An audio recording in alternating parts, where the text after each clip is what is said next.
PSY224 Study Session 3 Mental Illness and Criminal Responsibility.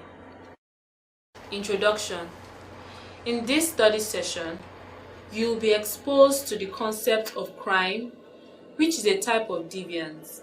You will examine criminal responsibility and how mental illness is conceptualized in this context. This study session will enrich your knowledge on the relationship between mental illness and crime. At the end of this study session, you should be able to 1. Discuss deviance and criminal behavior, 2. List types of crimes, and 3. Analyze the relationship between mental illness and crime. Deviance and criminal behavior. Deviance is the recognized violation of cultural norms. One familiar type of deviance is crime, or the violation of a society's formally enacted criminal law. Deviant people are subject to social control, or the means by which members of a society try to influence each other's behavior. A more formal and multifaceted system of social control, the criminal justice system, refers to a formal response by police, courts, and prison officials to alleged violations of the law. What is viewed as criminal varies over both time and place. What all crime have in common is that perceived violations bring about response from a formal criminal justice system. Crime contains two elements: the voluntary act, actus reus, and an intention to commit crime, mens rea. The concept of insanity defense became popular in the legal setting when the understanding that certain criminal acts are products of disordered mind. Insanity defense is a legal argument that a defendant should not be held responsible for an illegal act if the conduct is attributable to mental illness that interferes with rationality or that results in some other accusing circumstances, such as not knowing right from wrong. Criminal responsibility, therefore, means that the conditions for liability to legal punishment have been established. Another word closely used with this concept is criminal commitment. Criminal commitment is a procedure whereby a person is confined in a mental institution either for determination of competency to stand a trial or after acquittal by reason of insanity. Hart, 1968, offers a conceptual analysis which identifies 4 basic senses of criminal responsibility. Number 1, causal responsibility, which implies that the act is responsible for producing an outcome. 2, role responsibility, implying that the person performed certain duties or obligation arising from a particular role. 3, capacity responsibility, the individual possesses the ability to understand, reason, and control conduct. 4, liability responsibility. Criminal responsibility becomes an issue as a result of the introduction of the concept of mens rea, a guilty mind, and the rule of no crime without an evil intent. This issue led to the introduction of insanity defense. Insanity defense is the legal argument that a defendant should not be held responsible for an illegal act if the conduct is attributable to mental illness that interferes with rationality or that results in some other accusing circumstances such as not knowing right from wrong. Types of crime. Three major types of crime are recognized in the Crime Statistical Report known as the Crime Index. First, crime against the person or violent crimes are defined as crimes against people that involve violence or the threat of violence. Examples are murder, rape, aggravated assault, and robbery.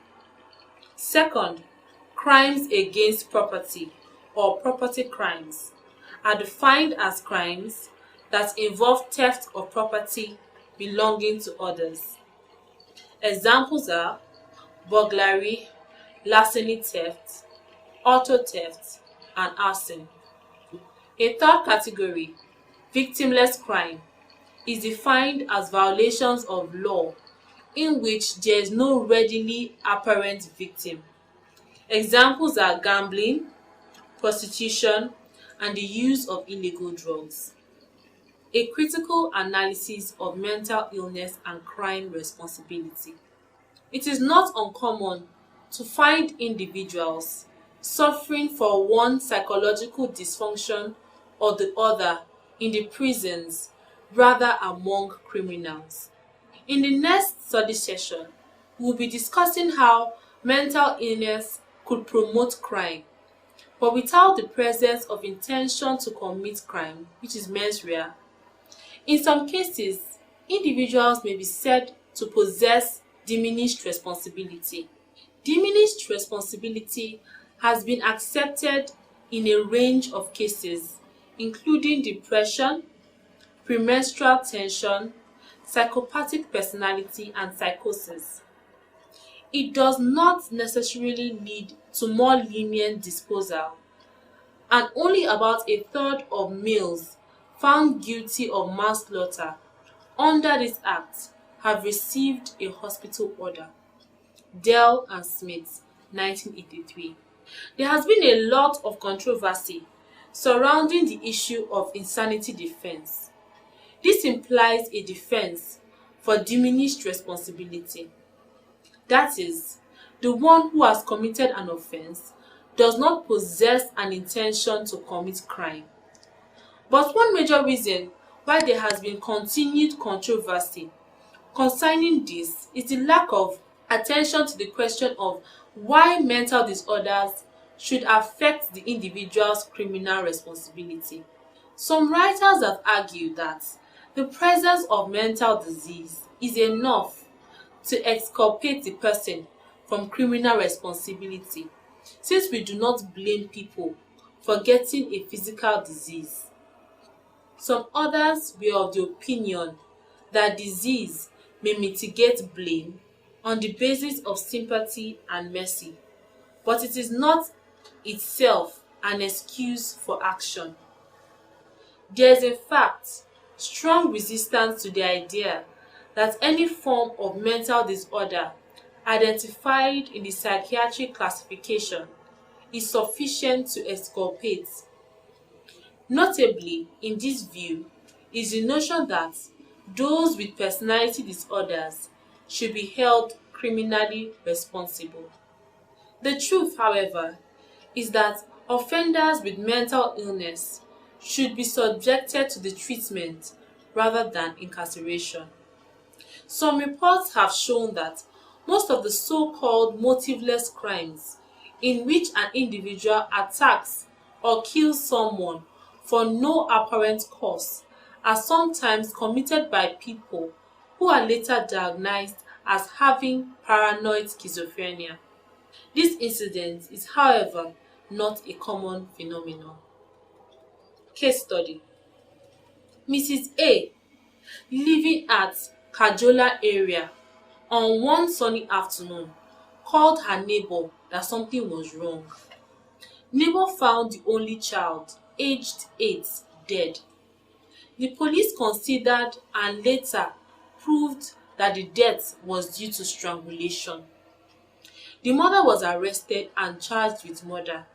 After a few hours, Mrs. A was transferred to Aro Psychiatric Hospital in Abeokuta by the magistrate on the advice of the Attorney's Department. Investigation revealed that the accused had had a number of mild depressive attacks previously. She had consulted a psychiatrist but had never been in hospital for a mental illness.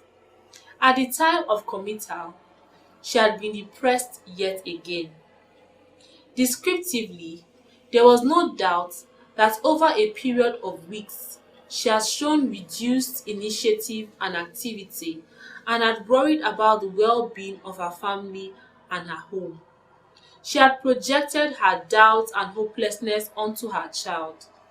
Her memory of the death of her child was lost, and what she did remember of events before and for some hours after was blurred and unclear. Mrs. A was considered unfit to plead and was committed to a mental hospital. She was later brought to trial and acquitted on the grounds of insanity. She is now in normal health apart from a continuing amnesia from the event. Study session summary. In this study session, we have examined the concept of mental illness and the question of criminal responsibility.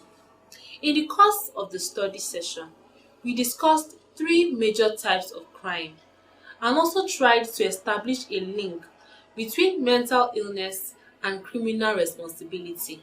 In conclusion, we used a case study to drive home the points made earlier in the study session. End of study session 3.